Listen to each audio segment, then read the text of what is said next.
Hello मेरे प्यारे बच्चों, क्या हाल चाल। बढ़िया सब प्यारे बच्चों, आज के इस वीडियो में हम हिंदी के व्याकरण का निपटारा करने वाले हैं और आज के इस वीडियो में हम रस, छंद और अलंकार को भी एक नए तरीके से सीखेंगे। जबरदस्त एकदम धांसू कॉन्सेप्ट होगा बच्चों। बहुत सारी आपने वीडियोस देखी होगी, लेकिन आज के इस वीडियो में रस, छंद, अलंकार एकदम अलग आपको मिलेगा, कभी नहीं भूल पाओगे। चलिए शुरू कर देते हैं। तो आज के इस वीडियो में बच्चों हम व्याकरण के संपूर्ण हल को देखेंगे कि व्याकरण में हमारे कितने क्वेश्चन पूछे जाते हैं, किस तरह के क्वेश्चन पूछे जाते हैं और वे सबके सब बच्चों फिक्स होते हैं। आपको भी पता है कि इनमें ज्यादा आपको मेहनत करना नहीं है और फ्री के 30-40 नंबर आपको मिल जाएंगे। चलिए देखते हैं बच्चों। सबसे पहला क्वेश्चन मुहावरा। सबसे पहला जो है मुहावरा है और जितने ज्यादा हमने करवा दिए हैं अब तो इनके बाहर का भाई कुछ पूछेगा ही नहीं, ठीक है, इतना याद रखना। तो बच्चों आपका मुहावरा जो आएगा ये 2 नंबर में पूछा जाएगा। कितने नंबरों में बच्चों? तो ये 2 नंबरों में पूछा जाएगा। आपके 4 इस तरह के मुहावरे देगा और बोलेगा कि निम्नलिखित में से किसी एक का अर्थ लिख करके वाक्य प्रयोग करना। तो पहला दिया है बच्चों कि गुड़ खाए गुलगुलों से परहेज। मतलब गुड़ तो खा सकते हैं लेकिन गुलगुले से परहेज है। तो इसका अर्थ क्या होगा बच्चों? तो इसका हम अर्थ लिखेंगे, इसका अर्थ क्या हो जाएगा? दिखावटी परहेज। जिसको हम क्या बोलते हैं बच्चों? इसको हम लिख सकते हैं कि दिखावटी परहेज। दिखावटी परहेज, ठीक। दिखावटी परहेज का मतलब समझ सकते हैं भाई कि बस केवल दिखावे का परहेज। और वाक्य प्रयोग में क्या लिखेंगे बच्चों? तो वाक्य प्रयोग में अगर आप लिखना चाहें तो वाक्य प्रयोग में लिख सकते हैं, जैसे वाक्य प्रयोग में लिख सकते हैं कि महेश को गाजर का हलवा बड़ा पसंद है लेकिन उसे गाजर से नफरत है। तो ये बात वही हो गई ना कि गुड़ खाए लेकिन गुलगुलों से परहेज। तो लिख सकते हैं बच्चों कि रमेश, महेश कुछ भी लिख दीजिए। लिखेंगे कि रमेश को गाजर का हलवा पसंद है लेकिन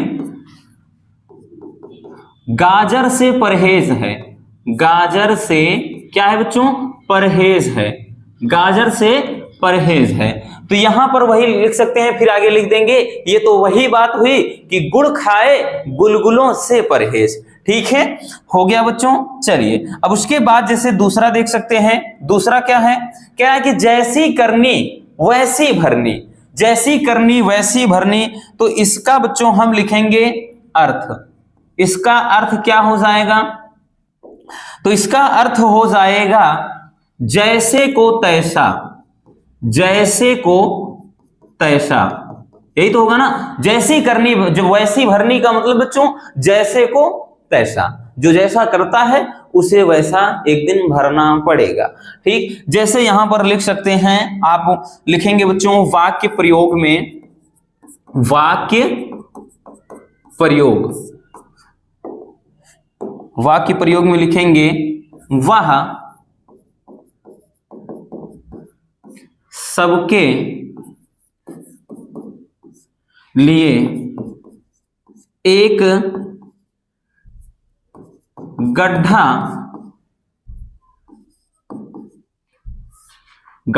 खोदता है लेकिन एक दिन वह उसमें स्वयं गिर जाता है। स्वयं गिर जाता है, ठीक। मतलब दूसरों को गिराने के प्रयास में क्या करता है? वे रास्ते में गड्ढा खोद दिया, कोई आएगा जाएगा गिरेगा, उसे मजा आएगा, लेकिन एक दिन वो खुद भूल जाता है कि भाई मैंने यहां गड्ढा खोदा है, वो खुद ही उसमें चला जाता है। तो इसका मतलब क्या हो गया? जैसी करनी वैसी भरनी, ठीक है बच्चों। चलिए अब देखते हैं अगला। कह रहा है कि गले का हार बनना। तो इसका अर्थ क्या होगा बच्चों? हम सब कर दे रहे हैं बट आपको तो वहां पर एक ही करना है। गले का हार बनना। अब गले का हार बनना का मतलब होता है अत्यधिक प्रिय होना। जैसे भाई हमारा जब क्या होता है, किसी के गले में हार होता है तो वो उस व्यक्ति के लिए बहुत ही ज्यादा प्यारा होता है। सुंदरता भी शरीर की बनाए रखता है, ठीक, सौंदर्य को निखारता है। तो इसी तरह होता है कि गले का हार बनना का मतलब अत्यधिक प्रिय होना। क्या हो जाएगा? अत्यधिक प्रिय होना, प्रिय होना। जैसे हम बात करें तो रामायण है, वाक्य प्रयोग में क्या लिखेंगे बच्चों? जैसे वाक्य प्रयोग में लिखेंगे कि रामानंद सागर जी, जो रामानंद सागर जी हैं, लिखेंगे कि रामानंद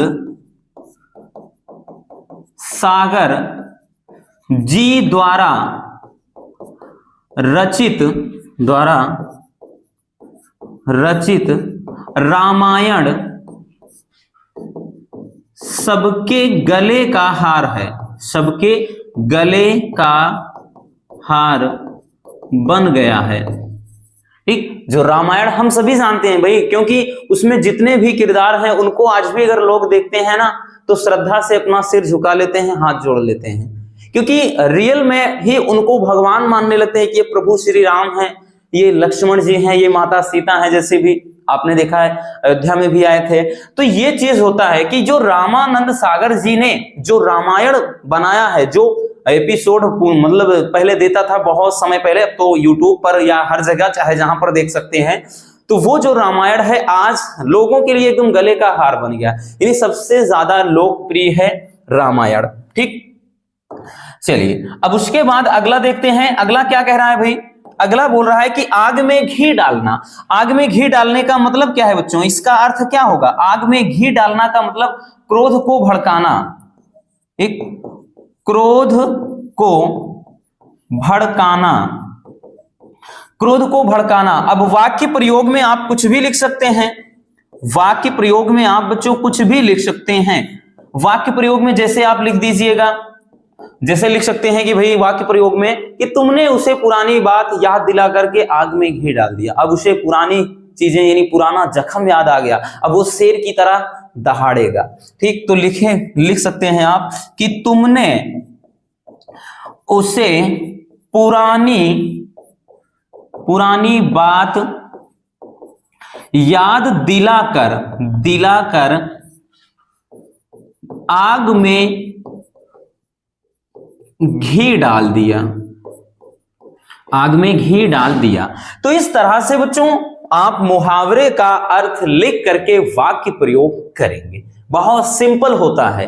ठीक, इसमें कोई आपको परेशान नहीं होना है कि इसमें क्या पूछेगा, कुछ भी पूछे, इतना आसान होता है कि 4 में 1 को तो आप आराम से निपटा सकते हो। कुछ भी हो बच्चों, अच्छे से आपको पहले अर्थ लिखना है, फिर वाक्य प्रयोग करना है। ठीक है ना? चलिए अब देखते हैं नेक्स्ट टॉपिक को। स्क्रीनशॉट करना हो कर सकते हैं आप। चलिए अब देखते हैं बच्चों नेक्स्ट क्वेश्चन को। हमारा अगला क्वेश्चन जो होता है बच्चों, ये होता है अपठित गद्यांश। आपका जो अगला क्वेश्चन होगा वो अपठित, यानी जो मुहावरे के बाद आएगा अपठित गद्यांश, जो अब की बार नया जुड़ा हुआ है। इसके पहले तो संधि विच्छेद विभक्ति वचन पूछे जाते थे। तो इनको कैसे करना है? तो ये बोलेगा कि आप पठित गद्यांश पर आधारित निम्नलिखित प्रश्नों के उत्तर दीजिए। ये आसान होता है, 5 नंबर में पूछा जाता है बच्चों। एक आपका गद्यांश दिया रहेगा इस तरीके से, इससे संबंधित नीचे आपके 3 क्वेश्चन दिए रहेंगे और इस गद्यांश को अच्छे से पढ़ना होगा और इसी में से इन प्रश्नों का उत्तर आपको छांटकर लिखना होगा, ढूंढ करके कि कहां पर क्या है। ठीक है ना? चलिए, तो ये आपका दिया गया है एक कि दरअसल हम अपनी समस्याओं की चर्चा बहुत बढ़ा चढ़ा कर करते हैं। समस्याएं आने पर हम दूसरों की सहानुभूति चाहते हैं, लेकिन सहानुभूति या दया से कोई समस्या हल नहीं होती। हम समस्याओं के समाधान के बारे में नहीं सोचते, बल्कि हथियार डालते हुए हम यह मान लेते हैं कि जैसे कोई बड़ी भारी मुसीबत आ गई हो। दिन रात इसी मुसीबत के बारे में सोचते हैं, जबकि परिस्थितियों का ठीक मूल्यांकन करके आप आसानी से समाधान तक पहुंच सकते हैं और किसी भी समस्या का जो हल होता है उसकी जड़ में होता है। यदि आप गलत हैं तो हताशा से यहाँ पे उबरने के लिए है, उबरने के लिए साहस से काम लीजिए। ये आपका एक गद्यांश दिया गया है। अब इससे संबंधित बच्चों नीचे प्रश्न दिए गए हैं कुछ। देखिए प्रश्न क्या है, तो प्रश्न है कि समस्या का हल कहां होता है। दूसरा है कि किस उपाय से हमारी समस्या सुलझ सकती है। तीसरा है कि हथियार डालने का क्या अर्थ है, यानी इसका क्या तात्पर्य है। चलिए बहुत ही प्यारा सा क्वेश्चन है बच्चों, और इसका भाई उत्तर आप बहुत ही आसानी से लिख सकते हैं। कह रहा है कि समस्या का हल कहां होता है। अभी हमने एक चीज बताया ना, एक चीज बताया बच्चों कि किसी भी समस्या का हल उसकी जड़ में होता है। तो मिल गया ना, इसमें कोई दिक्कत तो हुई नहीं अपने को। तो हम लिखेंगे भाई इसका उत्तर क्या लिखेंगे बच्चों, तो हम लिखेंगे कि समस्या का हल, जैसे प्रश्न देगा उसी अकॉर्डिंग, समस्या का हल उसकी जड़ में होता है, उसकी जड़ में होता है। समस्या का हल उसकी जड़ में होता है। क्लियर हो गया। तो इस तरीके से भाई पहले वाले का उत्तर मिल गया अपने को। दूसरा क्या कह रहा है बच्चों कि किस उपाय से हमारी समस्या सुलझ सकती है। देखिएगा बच्चों एक चीज बोला है कि जब कह रहा है कि परिस्थितियों का ठीक ठीक मूल्यांकन करने पर आप आसानी से समाधान तक पहुंच सकते हैं। यानी समस्या का हल कब होगा, जब परिस्थितियों का ठीक ठाक तरीके से मूल्यांकन किया जाए। तो इसका उत्तर जो हो जाएगा बच्चों, हम लिखेंगे इसका जो उत्तर होगा कि परिस्थितियों का ठीक ठीक मूल्यांकन, या ठीक ठाक जो भी यहां पर है वही लिखेंगे हम, ठीक ठीक मूल्यांकन करने से हमारी समस्या सुलझ सकती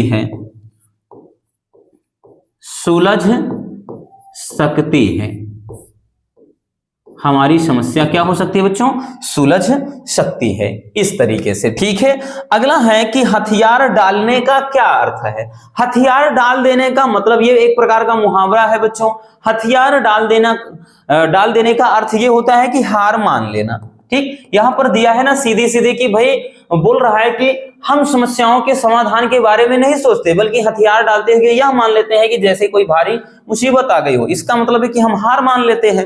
तो यहां पर लिखेंगे हथियार डालने का जो अर्थ लिखेंगे क्या, हार मानना। इसका अर्थ लिखेंगे बच्चों हार मानना। ठीक, तो ये हो जाएगा हथियार डालना। ठीक है ना।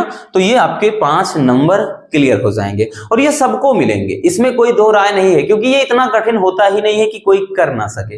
हर एक स्टूडेंट इसको फोड़ेगा, लेकिन ज्यादा से ज्यादा प्रैक्टिस की जरूरत है, अच्छे से इसको पढ़ना पड़ेगा। बात समझ में आई। चलिए बच्चों अब देखते हैं हम नेक्स्ट क्वेश्चन को। चलिए छापना हो छाप लीजिए। चलिए देखते हैं नेक्स्ट क्वेश्चन को। अगला क्वेश्चन देखिए, यहीं से थोड़ा मजेदार क्वेश्चन आपको दिखाई पड़ते हैं बच्चों। यहीं से थोड़ा मजेदार क्वेश्चन होते हैं कि निम्नलिखित शब्द युग्मों का सही अर्थ चयन करके लिखिए। ये भी बच्चों पूछा जाएगा कितने नंबर में, 2 नंबर में। ये प्रत्येक 1 नंबर का ये रहेगा, 1 नंबर का ये, तो 2 नंबर का ये पूछा जाएगा। ठीक है। चलिए कह रहा है कि बात, ठीक, इनमें से कौन सा शब्द युग्म सही है, कौन सा अर्थ ये सही है। पहला है बातें और हवा, रोग और दवा, कह रहा है कि वायु और विकार, या फिर विचार और शिकार। तो कौन सा सही होगा। देखिए बच्चों बात का मतलब होता है बात करना, यानी बातें, और वात मीन्स होता है वायु, हवा, पवन, कुछ भी कह ले। ठीक, तो कौन सा होगा, बात और हवा। ये तो पहले में ही मिल गया बच्चों, तो ये जो पहला ऑप्शन हो जाएगा वो क्या हो जाएगा, इसका सही आंसर हो जाएगा। ठीक, option A is the correct answer. Clear हो गया। चलिए दूसरा कह रहा है कि वहन और बहन, तो इसमें कौन सा सही होगा।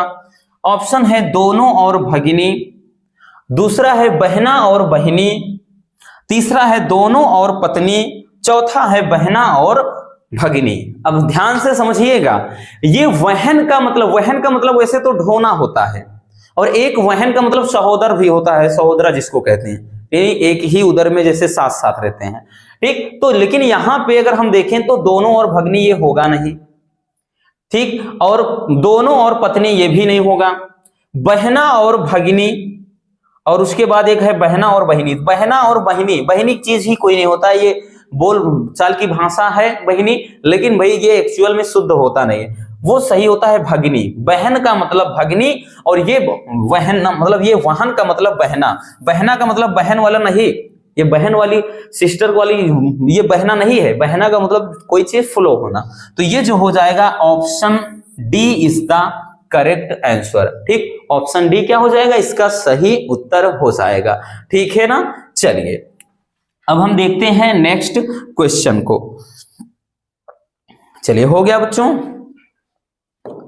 चलिए वक्त नहीं है, जितना हो सके बच्चों आप प्रैक्टिस पर ध्यान दीजिएगा, ठीक। कोई आपका साथ नहीं देगा, है ना, ध्यान से समझिएगा बच्चों। हमने क्या बोला, आप अगर सोच रहे हो कि मेरा कोई दोस्त होगा जो एग्जाम में मेरी हेल्प कर देगा, अगर मेरे कुछ क्वेश्चन छूट रहे हैं तो मिल जाएगा, नहीं, कोई किसी का नहीं होता। ये ऐसा दौर होता है ना, सबके थॉट बदल जाते हैं। वो सोचेगा यार मेरा नंबर कम आ जाएगा मैं अगर उसको दिखा दूंगा।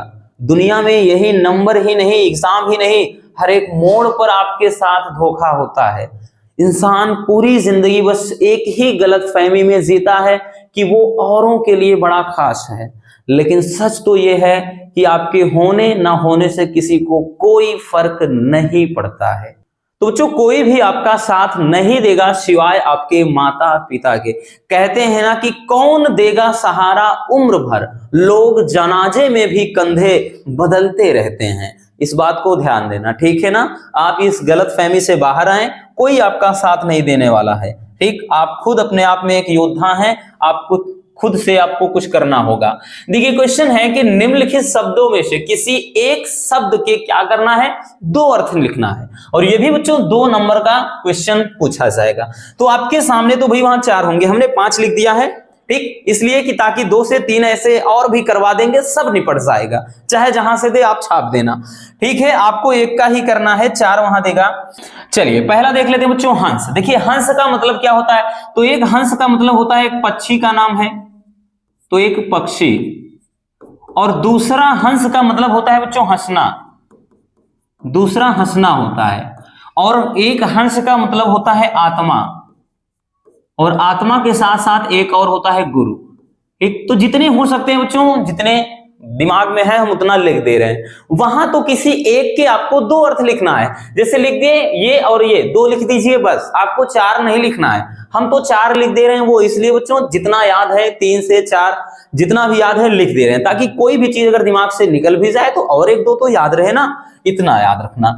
चलिए दूसरा है कपि। कपि का मतलब क्या होता है बच्चों, एक तो होता है भाई बंदर, दूसरा कपि का मतलब होता है बच्चों सूर्य भी, और तीसरा कपि हाथी, इसका होता है हाथी पर्यायवाची, और एक कपि का मतलब होता है महावीर, बोले तो बजरंगबली यानी हनुमान। क्या होता है, हनुमान, नाम में ही एक ऊर्जा मिल जाती है। तो ये हो गया, ठीक है ना। अगला है बाल। तो बाल का मतलब क्या होता है, बाल केस होता है, ठीक। तो बाल का मतलब केस, केस, या गेहूं की बाल भी होती है बच्चों, ठीक है ना, गेहूं की बाल। और गेहूं की बाल के अलावा बाल का मतलब बालक भी होता है, ठीक है, याद रखना, तो बालक भी हो जाता है। और अगला है तीर। तो तीर बहुत ही ज्यादा इंपॉर्टेंट है, इस कई बार इसको बता चुके हैं बच्चों। तो तीर का मतलब होता है बच्चों किनारा, किनारा होता है, तट भी होता है, तट के अलावा सीमा भी होता है, और एक तीर का मतलब जो होता है बाण, ठीक, जो बाण होता है वो होता है तीर, ठीक। और अगला है चंद्रमा। तो चंद्रमा के तो भाई इसको क्या क्या बोलते हैं, एक तो जैसे शशि कहते हैं, चांद कहते हैं ना, गली में आज चांद निकला। चांद के अलावा इसको सुधांशु भी कहते हैं, सुधांशु, ठीक। तो ये ध्यान देना, और चंद्र भी कहा जाता है। तो कई नाम है, ठीक, शशि बोलो, चांद बोलो, सुधांशु मतलब चंद्र बोलो। तो ये सभी के सभी क्या है, चंद्रमा के पर्यायवाची हैं, यानी इनके अनेकार्थी हैं। क्लियर हो गया। चलिए, काफी इंपॉर्टेंट है बच्चों सबके सब, तो इनको स्क्रीनशॉट कर लीजिए, जरूर मिलेंगे ये सब, तो आपके फिक्स होते हैं। चलिए, अब आते हैं बच्चों नेक्स्ट टॉपिक की तरफ। हमारा अगला टॉपिक क्या है? अगला टॉपिक है निम्नलिखित वाक्यांशों में एक शब्द का चयन करना है। 2 नंबर का ये भी आएगा, तो भाई 1 नंबर का एक नंबर का ये, तो एक एक नंबर करके आपको 2 नंबर मिल जाएंगे। ठीक है। चलिए, पहला क्वेश्चन है कि जिसने देश के साथ विश्वासघात किया हो, जिसने देश के साथ विश्वासघात किया हो, उसे क्या कहते हैं? बताइएगा क्या कहते हैं। ऑप्शन है बागी, विश्वासघाती, देशद्रोही या फिर विद्रोही। तो बच्चों यहां पर अगर किसी व्यक्ति के साथ विश्वासघात करने वाला होता तब विश्वासघाती हो जाता। ठीक, बगावत करने वाला बागी कहलाता है। ठीक है, और विद्रोह करने वाला विद्रोही कहलाता है। लेकिन अगर देश के साथ कोई गद्दारी कर जाए तो वो होता है देशद्रोही। ठीक, वो क्या होता है बच्चों? वो हो जाता है देशद्रोही। ठीक, चलिए अगला क्वेश्चन क्या कह रहा है कि बहुत कम बोलने वाला, बहुत कम बोलने वाले व्यक्ति को क्या कह सकते हैं हम? ऑप्शन है आपके वाचाल, अमितभाषी, मितभाषी, बहुभाषी। ठीक, तो बहुत कम बोलने वाला होता है तो मितभाषी होता है बच्चों, मितभाषी होता है बहुत कम बोलने वाला। क्लियर हो गया। चलिए स्क्रीनशॉट कर लीजिए अगर करना हो, नहीं तो चलते हैं नेक्स्ट क्वेश्चन पर। अगला जो क्वेश्चन होगा रसगुल्लों, ये क्वेश्चन आपका होगा, ठीक, ये क्वेश्चन आपका क्या होगा? शुद्धिकरण को लेकर के, लिंग, कारक, विभक्ति, वचन करके जो कुछ भी, जो मतलब जिससे संबंधित आपको इसमें त्रुटियां मिल जाएं उसको अपने को शुद्ध करना होगा, और किन्हीं दो को आपको शुद्ध करना होगा। ठीक है, तो यहां पर जैसे दिया गया है भाई, पहला कि राम और श्याम बातचीत कर रहा है, तो इसका सही क्या होगा भाई? तो ये होगा कि राम और श्याम, इसका सही क्या होगा?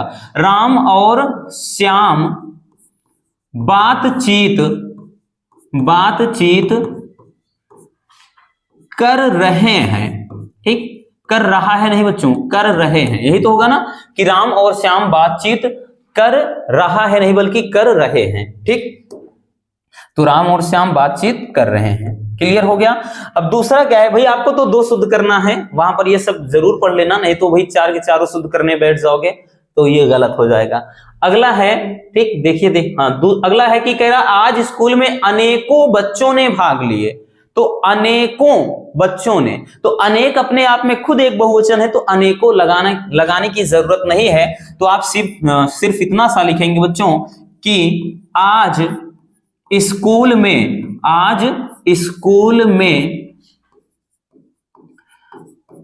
अनेक बच्चों ने, मतलब कोई कार्यक्रम है वहां पर बात कर रहा है, अनेक बच्चों ने भाग लिए, अनेक बच्चों ने भाग लिए। ठीक, ये चीज। अगला कह रहा है कि अध्यापक कक्षा में पढ़ा रहा है, तो वही पढ़ा रहा है नहीं पढ़ा रहे हैं, है ना, तो क्या हो जाएगा? ये हो जाएगा अध्यापक कक्षा में बच्चों को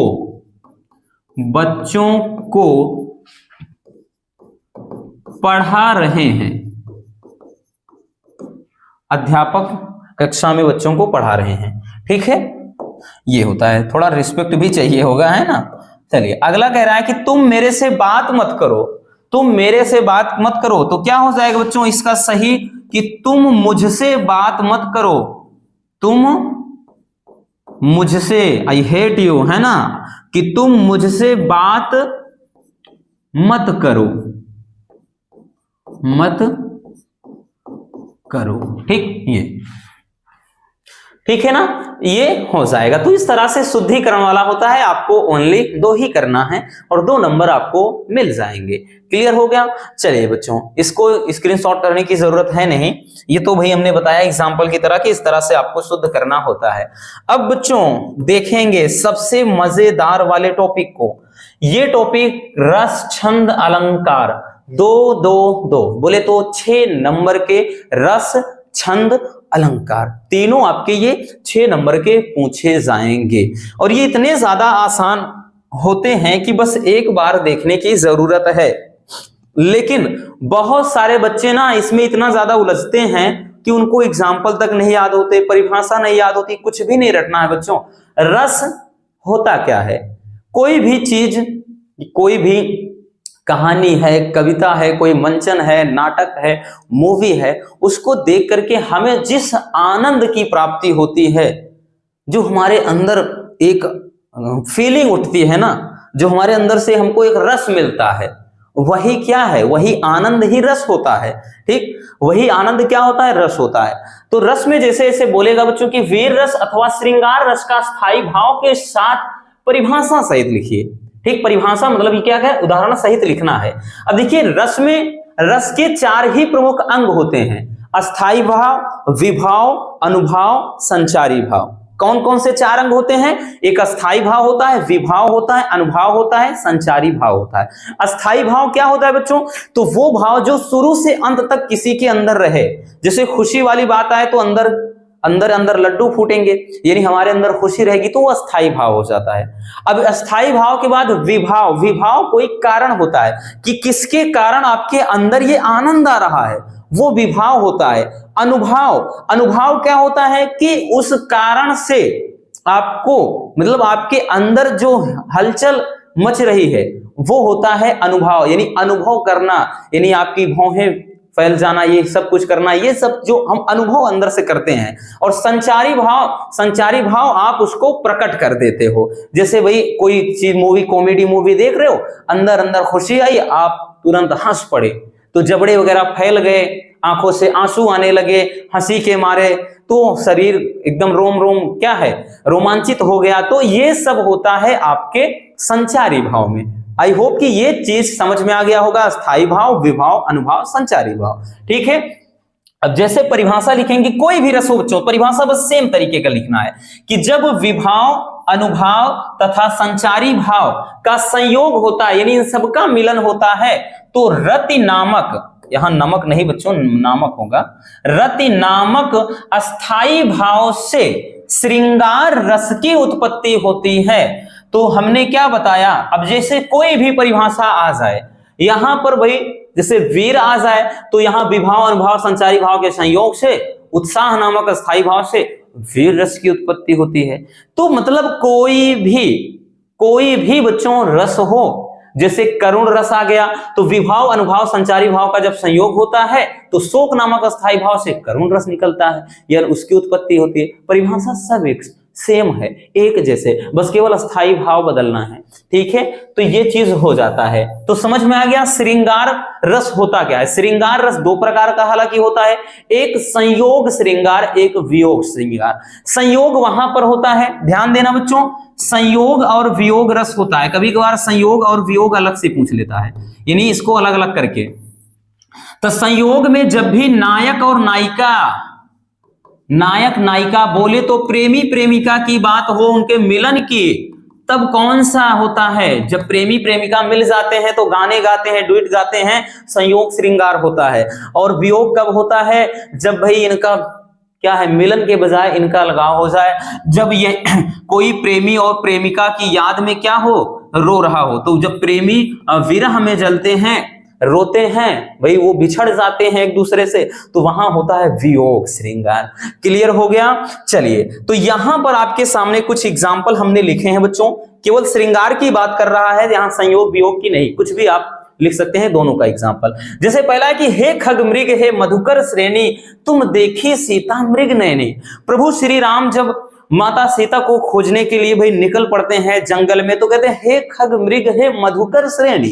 तो वो पशु पक्षी जो होते हैं, भंवरे होते हैं, साथ ही हिरण वगैरह से पूछते हैं, ठीक है, जो भी जीव जंतु हैं पूछते हैं कि हे जीव, आपने मेरे मतलब आपने मेरी सीता को देखा। देखिए, सीता मृग नैनी, यानी मृग यानी हिरण जैसी आंखों वाली मेरी सीता को देखा है।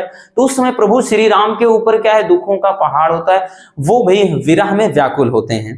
ठीक, तो ये हो गया। जैसे दूसरा आप भाई अरिजीत सिंह का गाना कोई याद आ जाए आपको, है ना, जैसे अरिजीत सिंह का गाना।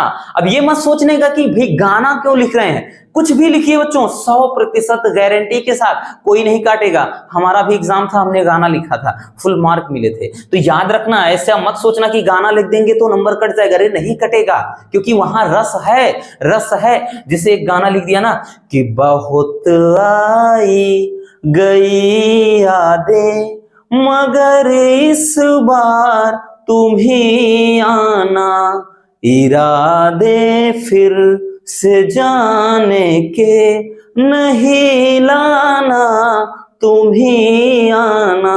तो भाई ये क्या हो गया, यहां पर भी वियोग श्रृंगार का यहां पर अभिव्यक्ति हो रही है कि बहुत आई गई यादें मगर इस बार तुम ही आना, और इरादे फिर से जाने के नहीं लाना, तुम ही आना। तो यहां पर कौन सा रस है, तो भाई ये वियोग श्रृंगार है, ठीक, लेकिन है तो श्रृंगार रस का ही।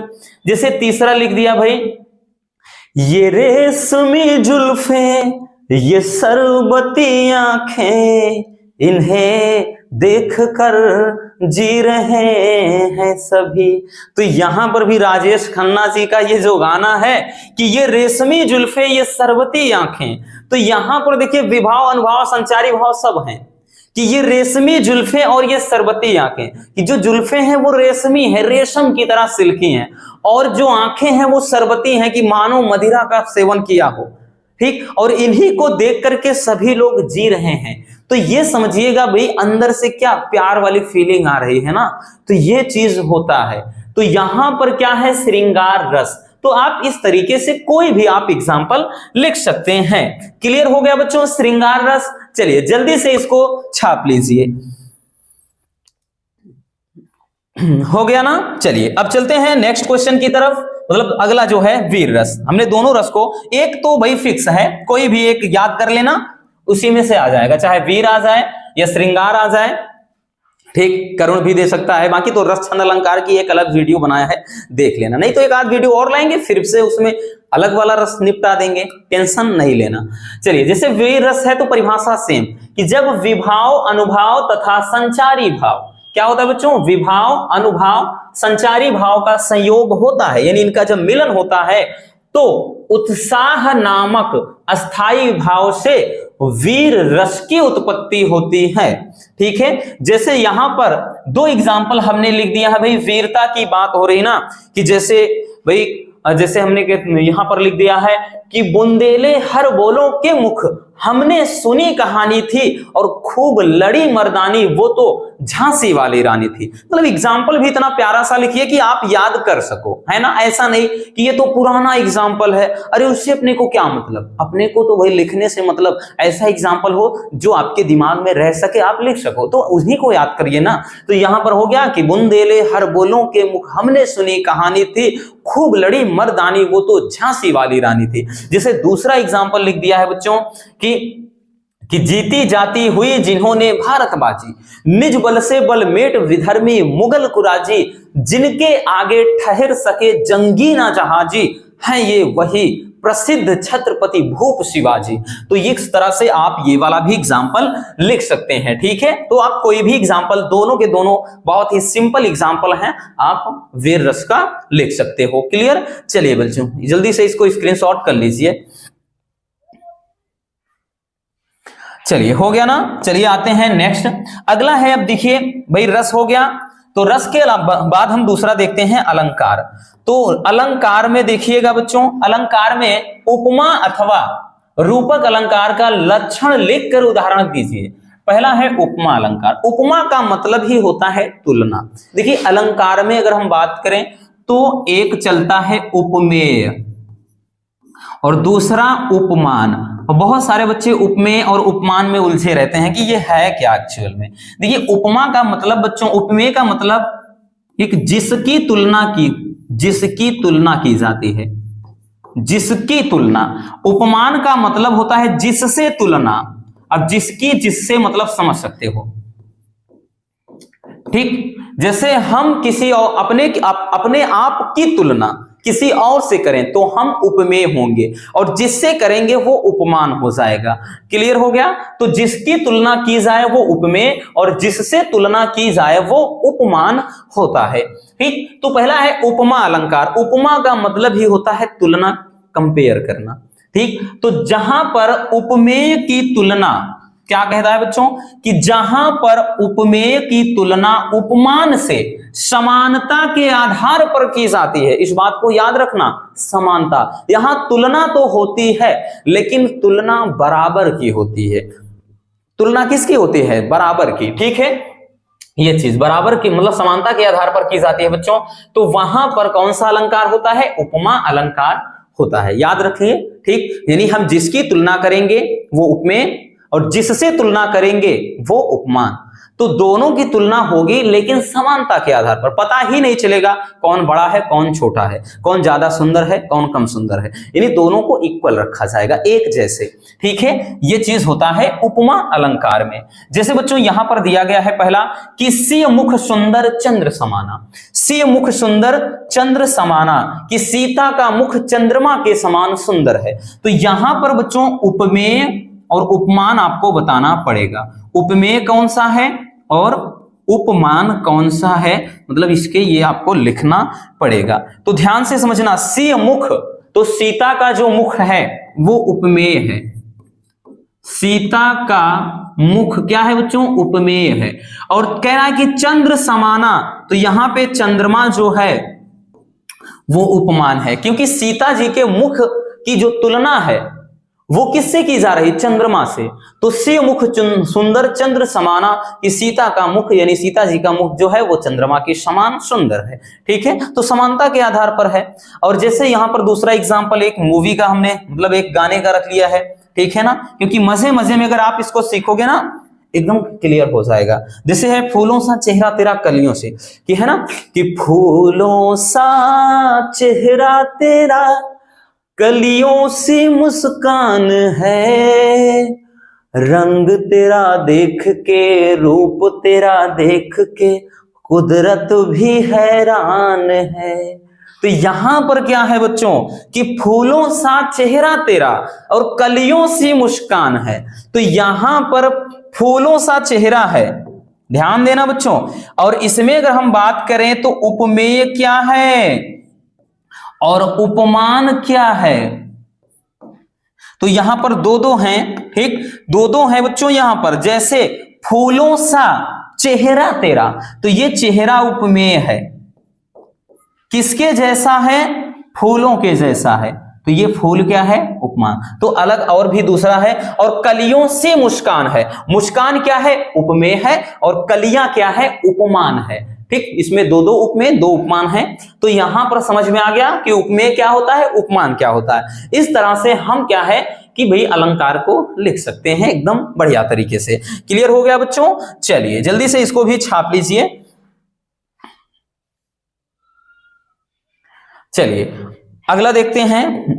जो अगला अलंकार है वो है रूपक। रूपक का मतलब होता है एकदम रूप दे देना, भाई कोई अंतर ही ना समझ में आए। रूपक अलंकार कि जहां पर उपमेय और उपमान दोनों इस तरह से मिल जाएं, पता ही न चले कौन उपमेय है कौन उपमान है। ठीक, यानी जब उपमेय में उपमान का भेद रहित के यानी बिना किसी भेद के, यानी बिना किसी एक अंतर के एक दूसरे का मतलब ओवरलैपिंग हो जाता है, जिसको कहते हैं आरोप हो जाता है, तो वो होता है रूपक अलंकार। लिखेंगे परिभाषा बच्चों, जहां उपमेय में उपमान का भेद रहित आरोप होता है वहां पर रूपक अलंकार होता है। ठीक है ना, वहां पर क्या होता है? रूपक अलंकार होता है। जैसे यहां पर पहला है कि हमारे हरि हारिल की लकड़ी, हमारे हरि हारिल की लकड़ी है। ठीक, तो यहां पर ध्यान देना बच्चों, उपमेय कौन है? तो यहां पर उपमेय कौन है? हरि है। ठीक, और उपमान कौन है? तो ये लकड़ी है। उपमान तो हारिल की लकड़ी। तो यहां पर उपमेय क्या है भाई? हरि, हरि उपमेय है। लेकिन कह रहा हमारे हरि, जो हरि है वो हारिल की एक लकड़ी है। ये नहीं कह रहा है कि हरि हारिल की लकड़ी की तरह है, बल्कि कह रहा है कि हरि हारिल की लकड़ी है। जैसे अगर जीवन ठीक, जैसे कर दिया जाए कि भाई यहां पर जैसे कोई भी एग्जाम्पल कहा जाए कि जीवन पानी के बुलबुले की तरह होता है, तो ये हो गया उपमा अलंकार। लेकिन जीवन का मतलब जीवन पानी का एक बुलबुला है, तब ये हो गया रूपक अलंकार। दोनों में ही अंतर होता है। तो यहां पर हरि हो गया, उपमान क्या है, हारिल की लकड़ी। ठीक, हारिल की लकड़ी यहां पर क्या है बच्चों, यहां पर भले लकड़ी लिखा है लेकिन हारिल की लकड़ी है, क्योंकि इसमें तो लकड़ी ही रहता है। चलिए दूसरा जैसे दिया है बच्चों कि पायो जी मैंने राम रतन धन पायो। ठीक, पायो जी मैंने राम रतन धन पायो, तो यहां पर उपमेय क्या है, उपमेय और उपमान में देखेंगे तो कोई अंतर ही नहीं पता चल रहा है। तो इसमें उपमेय क्या है, देखिए राम रतन धन, तो ये राम जो है, ठीक, वो क्या है, उपमेय है। और ये क्या है कि ये धन से कह रहा है कि राम रतन धन पायो। ठीक, ये जो राम मतलब राम रतन है, ठीक, ये एक रत्न है, यानी धन जो रत्न की तरह है, वही यहां पर तुलना हो रही है, लेकिन तुलना भेद रहित आरोप के माध्यम से हो रहा है, यानी कोई समानता की तुलना नहीं, यानी बात करें तो एक दूसरे का रूप ही दे दिया गया है इसमें। ठीक, चलिए जल्दी से इसको भी स्क्रीनशॉट कर लीजिए बच्चों। चलिए अब देखते हैं नेक्स्ट टॉपिक को। हमारा अगला टॉपिक क्या है बच्चों, तो अगला टॉपिक देखिए, ध्यान से देखिएगा। अगला जो टॉपिक है वो है चौपाई अथवा सोरठा छंद का मात्रा सहित लक्षण तथा उदाहरण लिखना है। ठीक, पहला लिख लिया चौपाई, एक चौपाई ही रट लीजिए, दोहा या फिर सोरठा। अब दोहा सोरठा तो सबको याद है, दोहा का उल्टा सोरठा होता है, ये आपको सबको पता है कि भाई दोहा तैयार है तो सोरठा तो तैयार ही हो जाएगा। ठीक, जैसे भाई अगर आपने कोई भी दोहा तैयार किया है उसी का उल्टा लिखते चले आइए, वो सोरठा बन गया।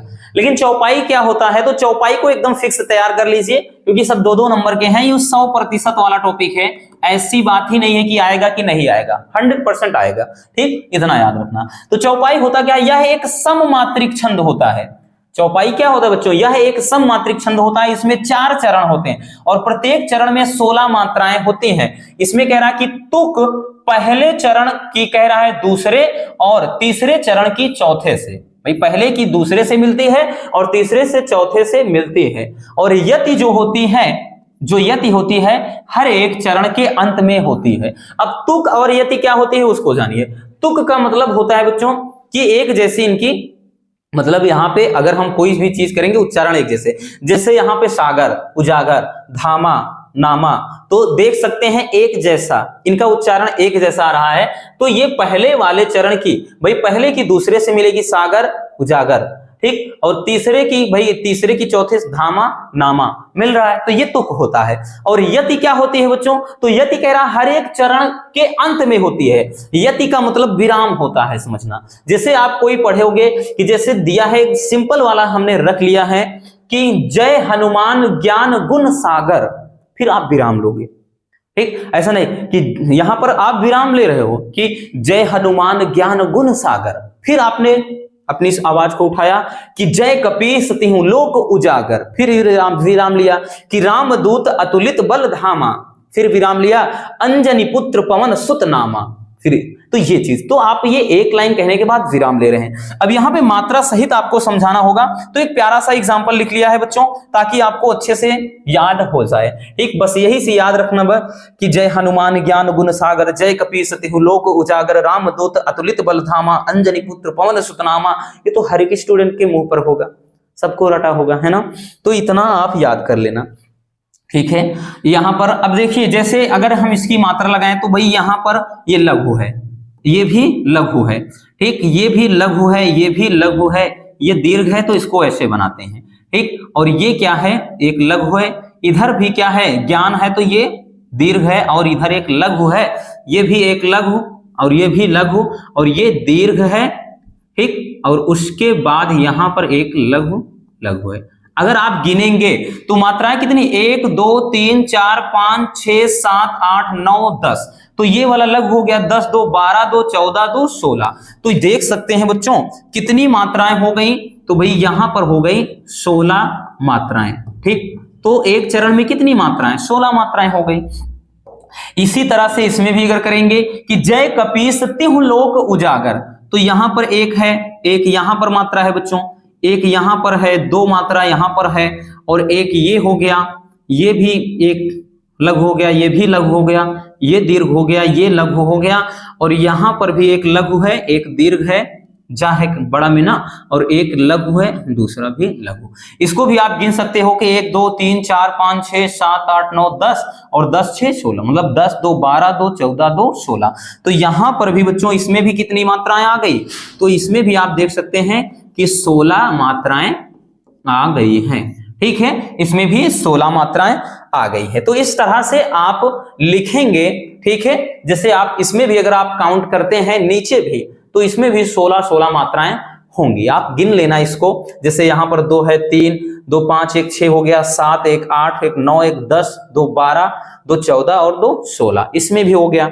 इसी तरह के इसमें भी गिनेंगे, इसको 2 मानेंगे, 2 1 3 1 4 2 6 2 8 हो गया, 8 3 11 1 12 1 13, ठीक है ना, हाँ 14 15 16, ठीक है, इसमें भी हो जाएगा। तो आप अगर इसको गिनेंगे ना, तो आपको यहां पर 16 मात्राएं आपको प्रत्येक चरण में मिलेंगी। ठीक है, आप एक बार इसमें भी आगे नंबर कर लेना, ठीक, इसमें नंबरिंग कर लेना आगे। ठीक है बच्चों, चलिए देख लेते हैं, नहीं तो कर देते हैं, आपको दिक्कत ना हो।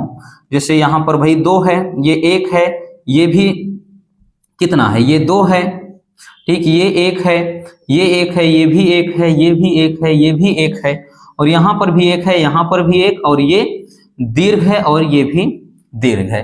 तो यहां पर देख सकते हैं कितना आएगा कि भाई 2 1 3 2 5 1 6 7 8 9 10 11 12 2 14 2 16, तो 16 मात्राएं हो गई। ठीक है ना, कितना, 16 मात्राएं हो गई। ठीक, अब चलिए उसके बाद जैसे इसमें गिन लेते हैं भाई, यहां पर कितना है, ये दीर्घ है, ये एक लघु है, ये लघु है, ये लघु है, ठीक, ये दीर्घ है, ये लघु है, ये लघु है, ये भी लघु है, ये लघु है, ये दीर्घ और ये दीर्घ। गिन लेते हैं कि 2 1 3 1 4 1 5 2 7 7 3 10 11 12 2 14 14 2 16, तो यहां पर कितना आ गया बच्चों, ये हो गया, इधर भी मतलब देखें तो ये 16 मात्राएं हो जाती हैं।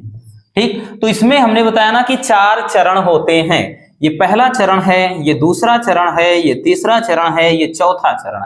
चारों चरण में प्रत्येक में 16 मात्राएं आपको दिखाई पड़ेंगी। क्लियर हो गया बच्चों, चलिए जल्दी से इसको स्क्रीनशॉट कर लीजिएगा। ठीक, चलिए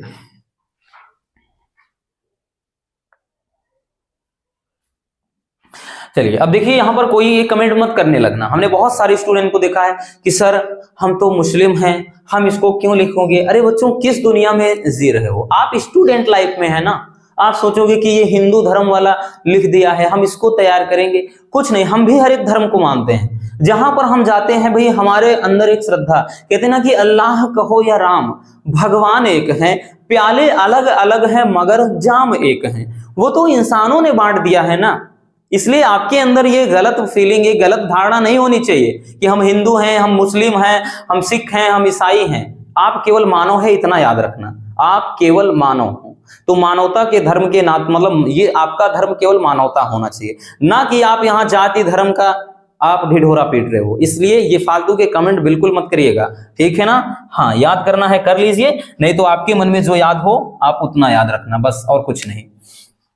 चलिए, हो गया है ना। चलिए बच्चों, आगे चलते हैं, हम आगे चलते हैं। तो अगला है पत्र लेखन।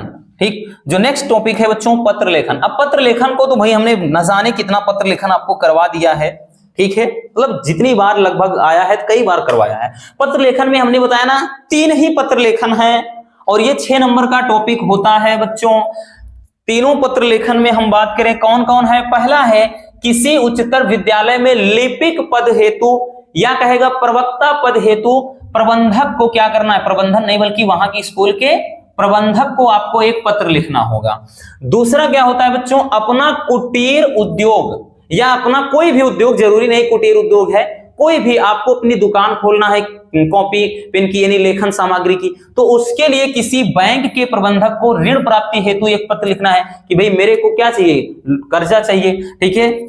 अगला है कि अपने मोहल्ले के सफाई हेतु संबंधित अधिकारी को एक पत्र। तो ये सबके सब आपके मोस्ट इंपॉर्टेंट है। आपके 7 सेट बनेंगे, ठीक, तो 7 में ही देगा। हिंदी के तो सबसे ज्यादा, पिछले साल लगभग 10 से 12 सेट बने थे, तो सब में दिया था। देगा कहां? अथवा करके देता है, तो चाहे भाई चाहे तो पहला दूसरा देगा, या तो दूसरा और दूसरा और तीसरा दे सकता है, या पहला और तीसरा दे सकता है।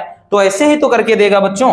तो इसलिए आप इसके बारे में बिल्कुल भी मत सोचिएगा कि भाई कौन सा तैयार करें कौन सा नहीं। ठीक, आप क्वेश्चन बैंक में अच्छे से देख सकते हैं, नहीं तो वीडियो बनाया है, प्लेलिस्ट भी बनाया है, तीनों आपको पत्र वहीं पर मिल जाएंगे। ठीक है, चलिए अब आगे देखते हैं। तो अगला है बच्चों निबंध लेखन। अब निबंध लेखन बात करें तो ये आपके बोर्ड एग्जाम में पूछा जाएगा पूरे 9 नंबरों में। अब निबंध लेखन में कौन कौन से निबंध आपको तैयार करना होगा, हमने पहले भी बताया है बच्चों। आई होप कि आपने तैयार कर भी लिया होगा, नहीं भी किया है तो ज्यादा से ज्यादा लिख कर प्रैक्टिस करिए, क्योंकि जितना ज्यादा आप लिखेंगे, लिखने की भी एक प्रैक्टिस हो जाएगी। नहीं तो यही होगा, आप पेपर देकर आओगे, बस एक ही चीज कमेंट करोगे कि सर क्वेश्चन तो आ रहा था लेकिन छूट गया, समय नहीं मिला। इसलिए बच्चों ज्यादा से ज्यादा हिंदी में लिख करके, क्योंकि ये सब लिखने वाले टॉपिक हैं और इतना ज्यादा हिंदी में लिखना होगा कि आपका दिमाग खराब हो जाएगा अगर प्रैक्टिस नहीं होगी। इसलिए बच्चों ज्यादा लिख कर तैयार करना। देख सकते हैं कौन कौन से देखना है बच्चों। जैसे पहला है भारत में आतंकवाद, इसकी समस्या और समाधान। दूसरा है कृषक जीवन की त्रासदी, बोले तो भाई किसान की जो स्थिति बोलते हैं, ठीक, भारतीय किसान की दुर्दशा या भारतीय किसान की समस्याएं क्या है, उसका समाधान कैसे, तो कई तरीके से पूछ सकता है। तीसरा कह रहा है कि जीवन में खेल कूद का महत्व, यह भी पूछा जाता है काफी कि जीवन में खेल कूद का क्या महत्व होता है। और नेक्स्ट है बच्चों की मेरा प्रिय साहित्यकार, मेरा प्रिय साहित्यकार कौन है, उस पर आपको लिखना होगा एक निबंध। या फिर हम कह सकते हैं पर्यावरण प्रदूषण समस्या और समाधान। और विज्ञान कारण और निवारण भी, विज्ञान वरदान और अभिशाप जो आता है वो भी पूछा जाता है, ठीक, लेकिन ये कुछ ज्यादा ही रिपीट होते हैं। जैसे ये इसमें एक टॉपिक ये है, तो ये अगर हम बात करें तो बच्चों 2022 में देखेंगे तो 5 से 6 सेट में आया था, 23 में भी ये 3 से 4 सेट में आया था। तो इसलिए कह रहे हैं कि कुछ टॉपिक होते हैं जो आपके हाईलाइट रहते हैं, ज्यादा रिपीट होते हैं। और नेक्स्ट है कि बेरोजगारी, इसकी समस्या और समाधान लिखना है कि भाई बेरोजगारी क्या है इसका। देखिए हमने बताया भी था किस तरह से कौन कौन सी हेडलाइन बनाना होता है, कौन सी हेडिंग, किसमें कितना लिखना होता है। फिर से हम एक निबंध के लिए वीडियो लाएंगे जिसमें पर्सनली केवल निबंध को ही अच्छे से समझेंगे, ठीक है ना, आप परेशान ना रहें। तो मिलते हैं किसी और ऐसे शानदार वीडियो के साथ। वीडियो अगर पसंद आई हो तो प्यार से एक लाइक जरूर कर देना, और नए हैं तो चैनल को सब्सक्राइब जरूर कर लीजिए ताकि ऐसे मजेदार टॉपिक आप तक रेगुलर पहुंचते रहें। Love you, bye bye, take care. और हाँ, एक प्यारा सा कमेंट करना बिल्कुल मत भूलिएगा।